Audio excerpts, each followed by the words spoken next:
Hello, parents. This is Dr. Tolu Fafowora with World of a Parent. Yeah, I'm happy. What's not to be happy about? I mean, we're alive, right?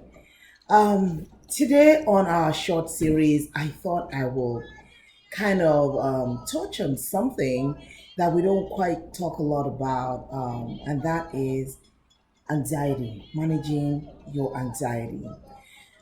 Thank God things are beginning to calm down. Now, beginning to calm down is a relative term.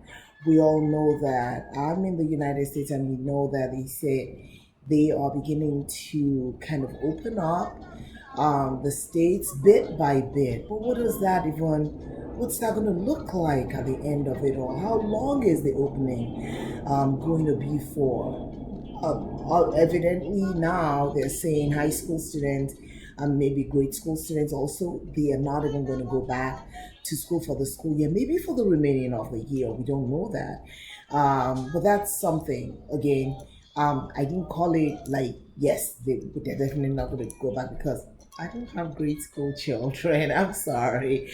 But yeah, but the thing is, I have nieces and nephews, and I think some of them are not going back to school anymore this year. I mean, they're going to school at home, but they're not physically going to their various campuses anymore. But for the college kids, that might be a different story.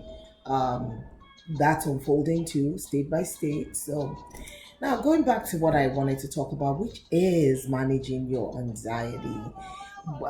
First of all, before we start to manage, we need to figure out what could be the source of anxiety.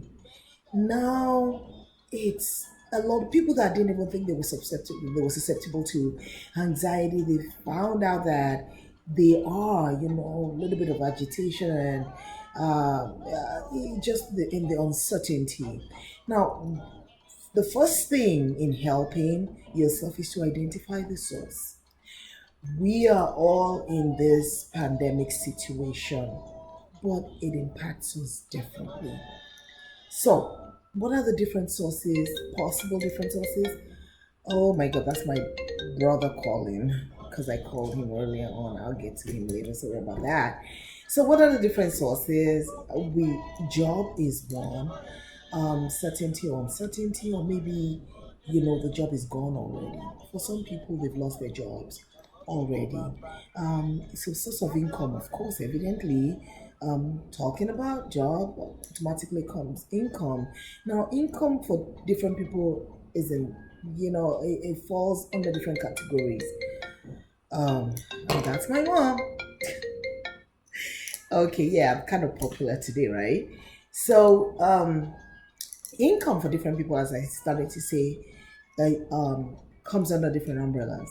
I can't finish everything today, evidently, but I'm going to get this started and we're going to continue on our short series. So, income could be from regular job, a regular 9 to 5, 8 to 4, whatever it is. It could also be from your business. For people that are small business owners, even big business owners, income could be from that, and it could be from investments. People are agitated about their investments. People that have invested, people that are fresh investors. I mean, the stock market, we know what is going on with it and all of that. So these are things that could really make us anxious. Um, and yes, I know I'm talking to parents here. Not just It's not just going to affect parents, but since we parents are talking now, it goes from just the investments to what you wanted to use the investment, reason you had the investment, your future, your children, college funds, maybe healthcare, and all of that. So these are different sources of anxiety for people. Sometimes it's also your spouse, your family members. Maybe you have this spouse, sorry, I have to call it, who needs anger management and never got it, and now you guys are stuck for longer periods of time together. Maybe you've been practicing the ostrich method. If I stick my head in the sand and I don't see him, then the problem, or see her, then the problem doesn't exist. Well, now you're faced with the problem. That could be a big source of anxiety. What about children? Sometimes, I mean, children also are agitated. We'll talk about that later. So, Believe me, the things you're feeling, they may not be articulating it, they may not even understand it, but they are showing it in the ways that they are behaving. And some kids are just that more sensitive to things like this than others. So, what about health? Your health also. Some people can even go physically to see their doctors. It's a challenge. I know that because unless it's a life and death, you're bleeding from your nose and mouth. Some doctor clinics will tell you they're only going to do telemedicine, and some people are not used to that. So that's another thing. What about other family members? And the biggest thing, people that have lost family members. These are all sources of anxiety for different people. Well, of course, I can't deal with everything here. World of a Brain is here if you want to talk more about these areas, especially if you want to get help for yourself. But real quickly, I would just say for managing this anxiety, the first step is identifying the source. Once you identify the source, then we now start breaking down how to help it. So, for example, if it's a job, then we know that okay, if the job is dwindling, this might be the time to step on the gas and start looking for another job. It may mean changing it up a little bit. Nobody is hiring, you would say, but no, that's not really true. Some people are hiring. It just depends on what you're doing.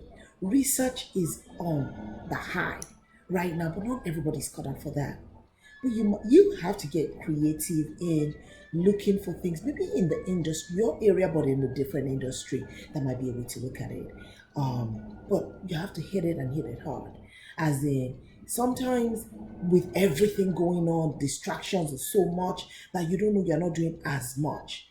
What I tend to do, open a spreadsheet and start to document the places that you're talking to or applying at. And I also always say apply with the company directly. People do get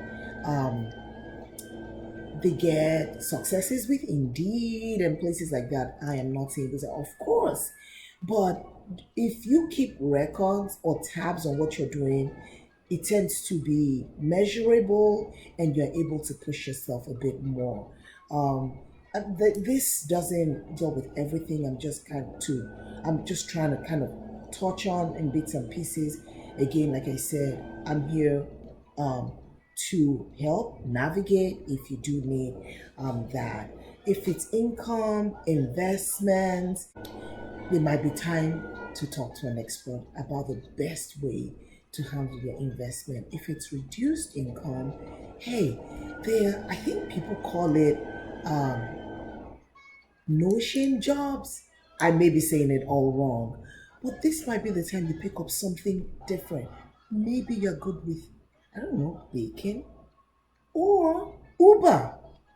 Maybe you have several rooms in your house. Open it up to Airbnb and take precautions. These are times that you might get creative with other sources of income with no shame.